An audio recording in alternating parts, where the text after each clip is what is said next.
From WHO HD, Iowa's high-definition leader. This is Channel 13 News at 9 on Fox 17. Rising rivers across the state are flooding homes and shutting down roads, and the situation is only going to get worse as the week wears on. Good evening, I'm Lynn Melling in for Dave tonight. It's been a weekend of severe storms and lots of rain, and tonight floodwaters are on the rise. Meteorologist Brett McIntyre has the very latest. Hi, Brett. Yeah, Lynn, it has been a long evening in central and southern Iowa. Earlier in the evening, from about 7 o'clock to 9 o'clock, southern Iowa saw tornado warnings. We had a few thunderstorm warnings in west central Iowa, and now a flash flood watch that's going to go all the way until Monday night at this point. But a good chance that it'll get extended maybe later into the week, as thunderstorm chances don't look to be going anywhere quickly here across the state. They're going to be sticking around. Some pretty dramatic photos in Grundy County. These are utility trucks off the road.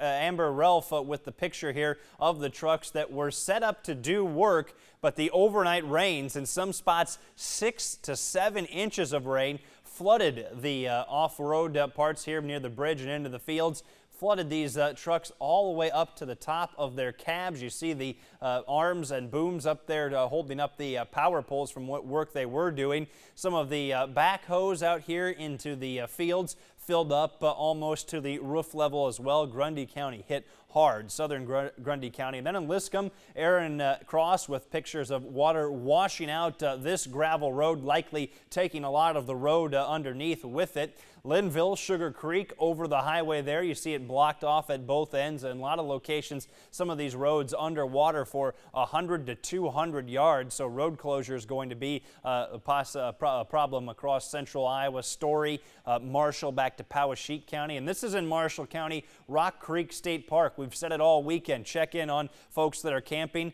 These folks, they're campers, water up to the doors in many spots. They were, Tara Conover said they were trying to leave in the morning. The water was still rising, and she said, Lynn, the DNR told them that they had never seen the water that high, that far out of the lake. So very serious flash flooding situations with more rain on the way tonight. We're going to give you an hour-by-hour look of those storms and a very soggy, unfortunately, 7-day forecast as well. All right, thanks very much, Brett. Communities across the state are dealing with flooding after several days of heavy rainfall. In the small town of Brooklyn, about an hour east of Des Moines, floodwaters shut down a major road through town. Stephanie Moore has the story. When it rains, it pours. And days of rain have taken their toll on the small town of Brooklyn. We noticed it was coming up this morning when we woke up, and it just gradually kept going and going. Neighbors gathered at the roadblocks to take in a scene they haven't seen in a while. If it rains, it's going to come back up. And if it rains like it has been for the last couple of days, it's going to come extremely up. We just see both sides of it right there by them trees. It's like an old 1800 bridge. And now that bridge is underwater. Usually Little Bear Creek that runs under the bridge is 1 to 2 feet deep. But now water there has reached close to 12 feet, covering the road and the farm fields left in its path. The co-op here in town, the elevator plants these 3 fields here, and they'd already been planted and sprouting up a little bit, and they're gone. Residents say rain from neighboring towns trickled down their way, leaving a mess behind in Brooklyn. A mess many residents say they haven't seen since the floods of '93. It's a lot worse. It usually doesn't get this far up the road. It's moving a lot faster than it usually does. The town of Brooklyn itself only got about 1.5 inches of rain last night. They say the 7 inches Grinnell received was one of the main reasons they saw flooding in town. A city park in the town of Kellogg is underwater. Now crews are rushing to keep the rest of the town dry. You do everything you can, but it's pretty humbling when you can do nothing but sit there and watch the water come up.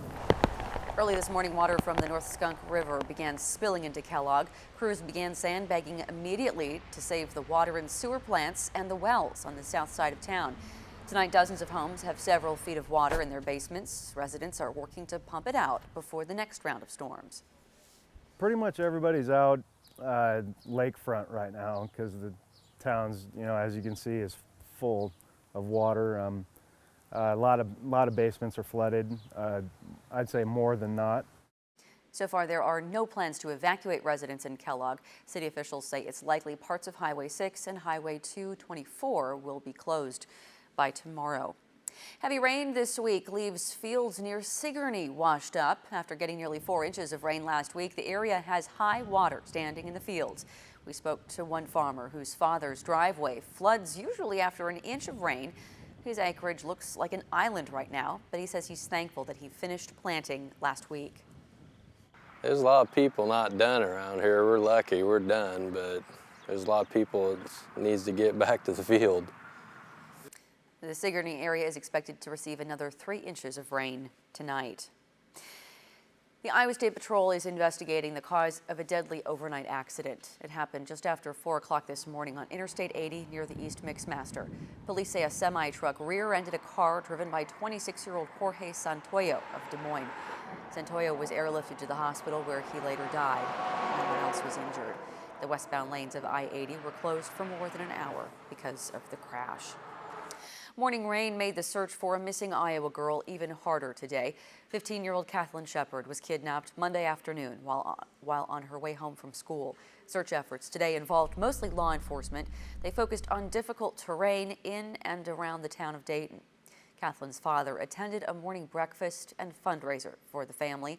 According to the Des Moines Register, Michael Shepard told the 100 people in attendance, "We're going through a lot right now, but I just want to thank you for everything you've done for us." If you have any information that can help police in the search for Kathleen, please call 515-573-1410. State lawmakers are taking notice of the man accused in the kidnapping. Police say 42-year-old Michael Klunder took his own life the same day as the abduction. In 1992, he was sentenced to 41 years in prison for 2 different kidnapping cases. He was released in 2011. Boone Representative Chip Baltimore says sentencing guidelines need a second look. Baltimore tells Radio Iowa, quote, "I think it's worthwhile taking a look at when you've got multiple kidnappings and then sentences that are given and then time off for good behavior credits that are given and then reoffending so quickly after being released. It warrants some scrutiny." Well, one of the biggest events in racing took place today. Coming up in sports, find out who ruled the race in the Indy 500 and who stayed behind. And after the break, President Obama tours the tornado damage in Oklahoma. Hear what he said to the people of Moore when we come back.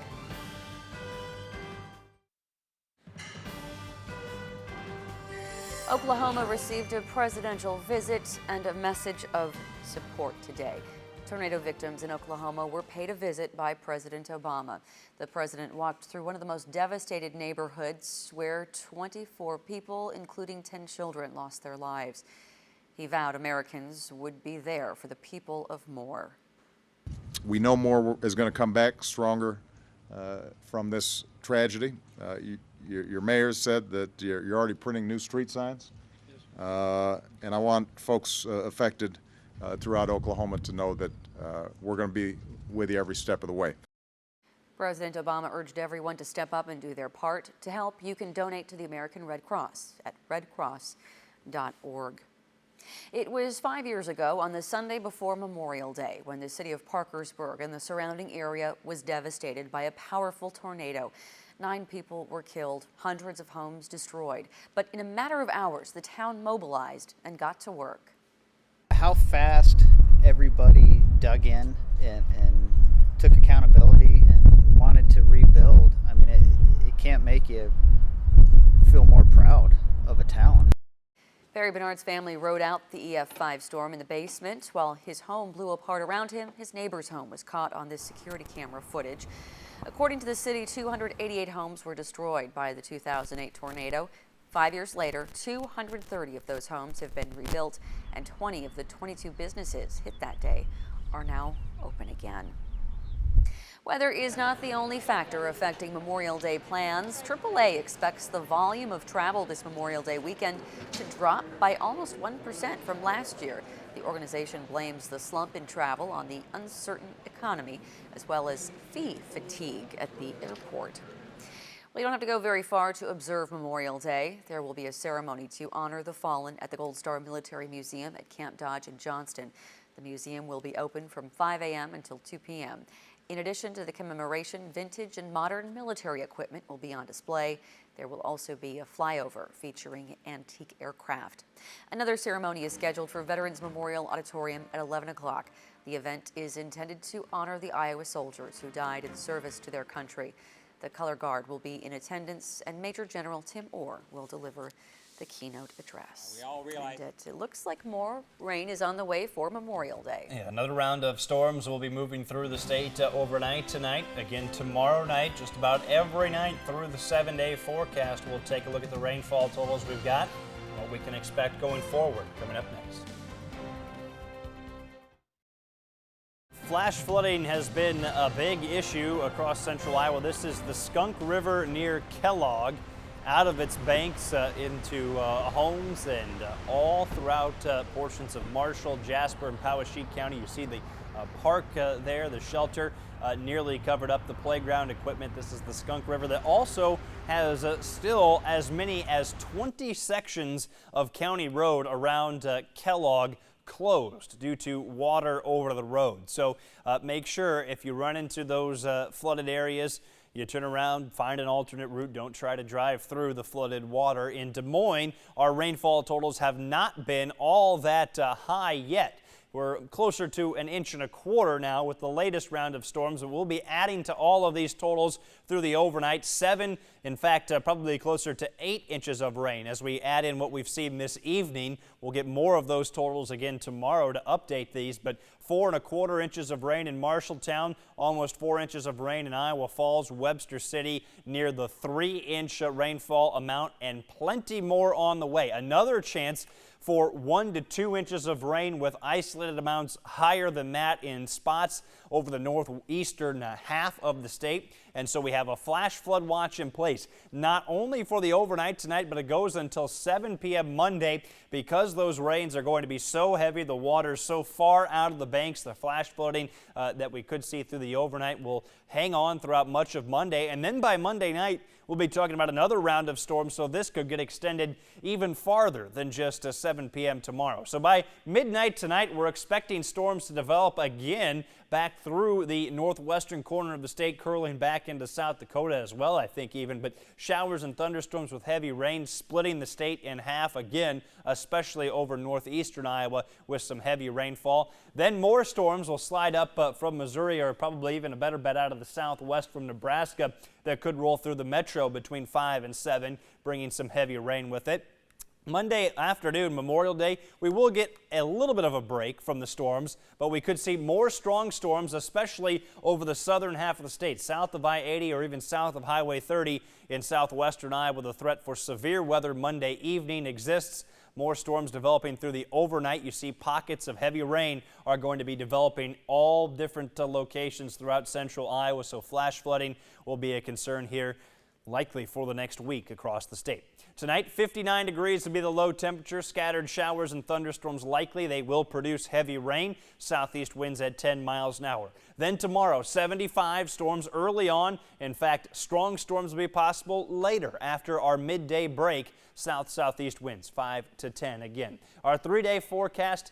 Again, chances for rain will continue during each and every overnight, it looks like. So the Memorial Day holiday, a little bit warmer in Des Moines as we head through the rest of the 7-day forecast. We will eventually see that warm front lifting enough to the north that we'll get into the 80s in Des Moines, but it will keep shower and thunderstorm chances in the forecast just about every night for somewhere in central Iowa. You're going to be a busy guy this week, Brett. It will not be slow in the weather office, that's for sure. Thanks very much.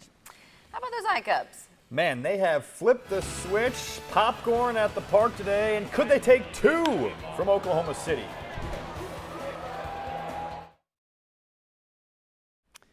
Jeff Hornacek is one of the best players to ever put on a Cyclone uniform. Iowa State's all-time leader in steals and assists is the new head coach of the Phoenix Suns. Hornacek signs a 3-year deal worth almost $6 million. Hornacek spent the last 2 seasons as an assistant with the Utah Jazz. The Suns, the team he will now coach, drafted Hornacek in the 1986 NBA draft. He played 14 seasons in the NBA. The Iowa Speedway is gearing up for another busy summer. Newton will host the nationwide race in 2 weeks and the Iowa Corn Indy 250 at the end of June.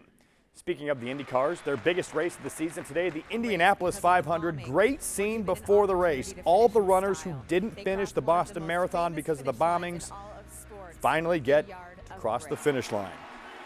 As for the race itself, 3 laps to go. Tony Kanaan jumps to the inside, takes the lead on the restart. Right after that, Dario Franchitti wrecks into the wall. Kanaan's wife is going crazy because that means the race ends under a caution. Tony Kanaan, he's been racing a long time. He finally wins the Indianapolis 500. Carlos Munoz second. Ryan Hunter-Reay finishes in third. What made the difference today? I got a little bit of luck today. And again, it's for the fans. It's for my dad that's not here. And but mainly for all of you guys. I mean, I was looking at the stands and it was unbelievable. So, man, I can't believe it. Kanaan and many more of the Indy drivers will be in Newton in less than a month. The weather may be cold, but the Iowa Cubs are the hottest team in the Pacific Coast League. 5 straight wins and counting. Cold, cloudy doubleheader today against Oklahoma City. Star Wars Day at the ballpark. Get out your costumes. Barrett Laux was mowing down the Red Hawks. 6 innings. He strikes out 6.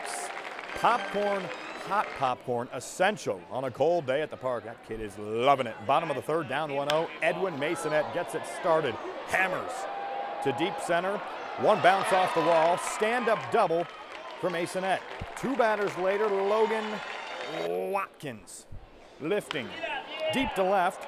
This will be caught on the warning track, but it's plenty deep for Masonette to trot home.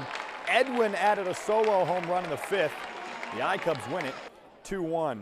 Game 2 of the doubleheader, and the I-Cubs win again 4-3. That's now 8 wins in their last 9 games. The Big Cubs on the road in Cincinnati. Top of the 8th, down 4-1. Anthony Lorizzo delivers. Double down the first baseline. Starlin Castro scores. It's 4-2. Next batter, Alfonso Soriano.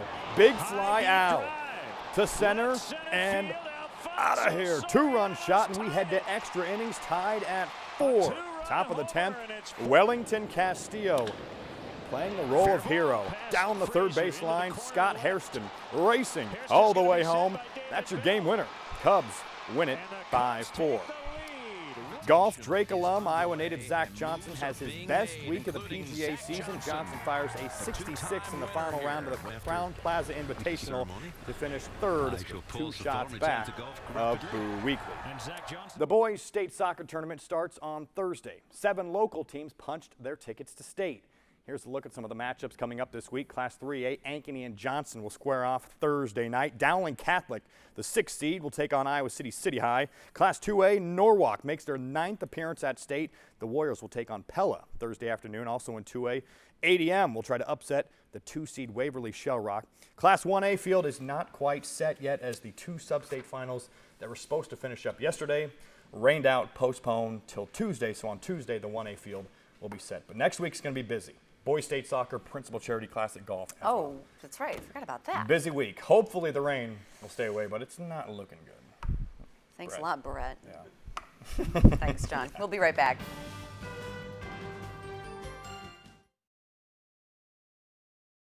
Before we go tonight, Goodwill gives back and returns a priceless treasure. A Missouri Goodwill found a stash of invaluable military medals belonging to Marine Sergeant James Joseph McKenzie. He was born in 1918 and served in World War II. Among the medals was the Silver Star, the military's 3rd highest honor.